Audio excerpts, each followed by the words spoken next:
I am. And you probably are going, I am what? You're going to tell me what you are? I'm going to tell you what you're going to do? Because when we say I am, we usually are expecting something after that, unless a person says, are you Tim Holscher? And I would say, I am.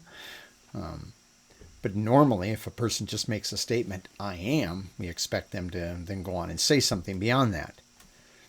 But God's name, his Old Testament name, the name he was known by in the Old Testament, is I am. In fact, to some degree, every time the Jews, when they still said the name of God, when they still said that name, that, well, our English Bibles translate it Lord with all capital letters usually. It doesn't mean Lord, but that's because of another word that they substituted the letters or the vowel pointing for with this word. And it meant Lord, and so we had that. You might have grown up in a church like I did, where if you made reference to that word, we called it Jehovah. A lot of people today say Yahweh. We're not going to debate the pronunciation on this. Yeah, there's probably some legitimacy for a variation on the Yahweh idea because they didn't have a just sound, but that's all technical stuff. The whole point is that name, that title that we either pronounce Jehovah or Yahweh or some version of this, that name, every time the Jews said that, it was really a version of this name I am. But instead of them saying I am, they're saying he is. That's what they were saying. What's your God called? He is. What? Your God's called He is? Yeah, that's what their God was called. My God is called He is. What does that mean? Well, it's the one that always is. Never was, never will be, always is. Because He is, as we're looking right now, the eternal God. I'm Pastor Tim Holscher, and we are trying to answer the question, who is God? And right now we're looking at the fact that God is eternal, not bound by time. It means He's unchanging. So what He is now is what He was yesterday, what He will be tomorrow, because He doesn't change. In fact, to Him, it's not yesterday and today. It's always just really the same for God in the way He does recognize time. He knows that because He created time for us. But time is not really something that binds God. So, as we all made reference over here in Exodus 3:14, when Moses says, well, when I go to the sons of Israel and I tell them that you sent me, they're going to say, well, who sent you? What's God's name? Now, this is important because if you read earlier in this account, God didn't really go around giving this out as his name to these people all the time. But this is the time that he's going to say, this is who I am. Tell them this, I am who I am.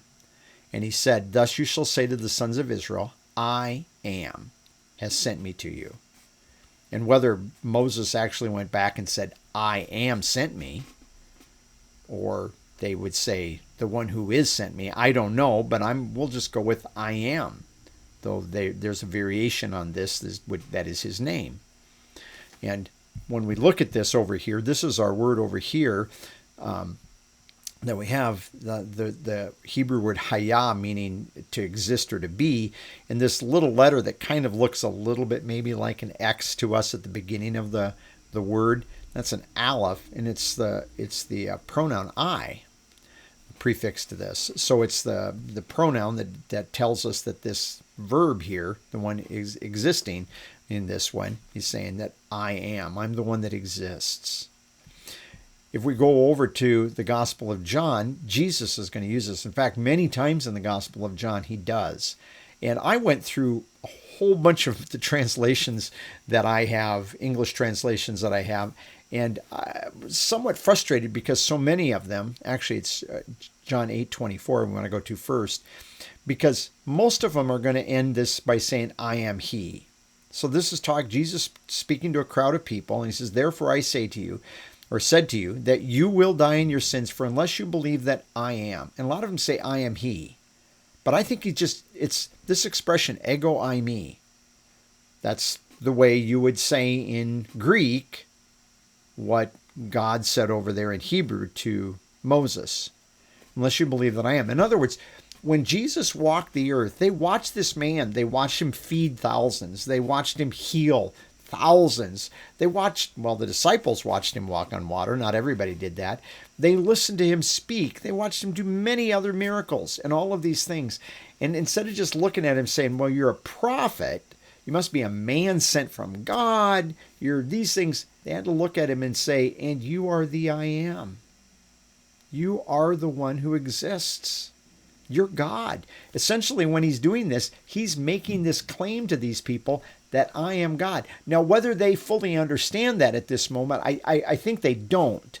If they believed at this time, I think they got what he was saying. But the crowd that's listening is mixed, and you're going to end up getting some other people who are going to not understand what Jesus is getting at, and he's going to end up getting into a discussion with those people. And I don't think those people are the people in this crowd that have believed, even though he's talking to them.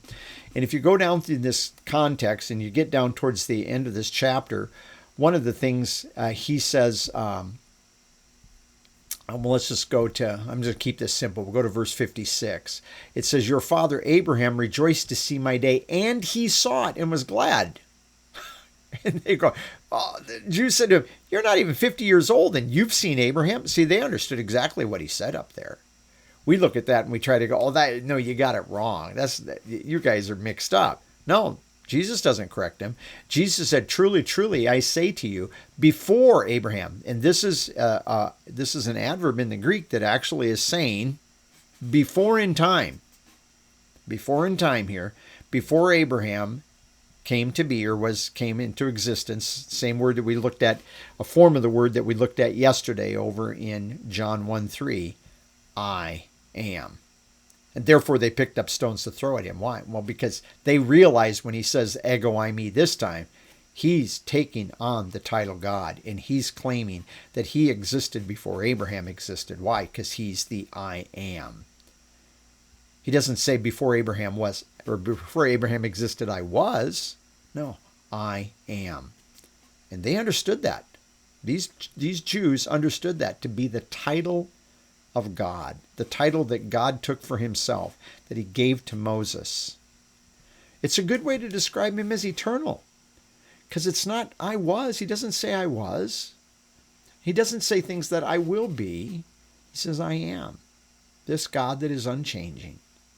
This God that existed before Abraham. So I am the God who stands there with him at this time in I am. And that's what they had to believe. They had to look at him and say, you are God.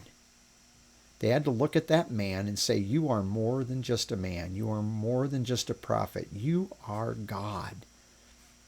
That, well, and we go, well, why wouldn't they have seen that? Listen, if he came down here, we probably wouldn't be a lot different than a lot of that crowd. We probably would look at the miracles and all of the things and go, oh, that's all very interesting, but you're God?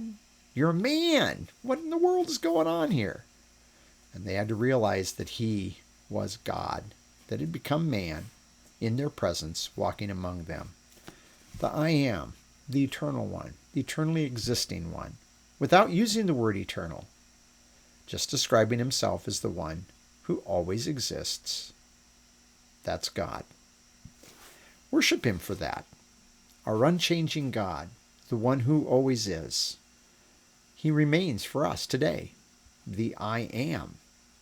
He always is the I am. What a wonderful thing for us to know. That he's not like, well, that's what I used to do. I used to do that. I don't do that anymore. No, I am. That's his nature. That's his character. And in that character, he doesn't change. He may change what he does in terms of activities. He may end an activity, but he doesn't do it because, well, he got tired. Just can change things he does. But that's a whole other set of Bible studies with regard to what it means that God can change activity, but he himself personally does not change. Worship him for that today. I want to thank you for joining me, and I encourage you to have a good day in the Lord.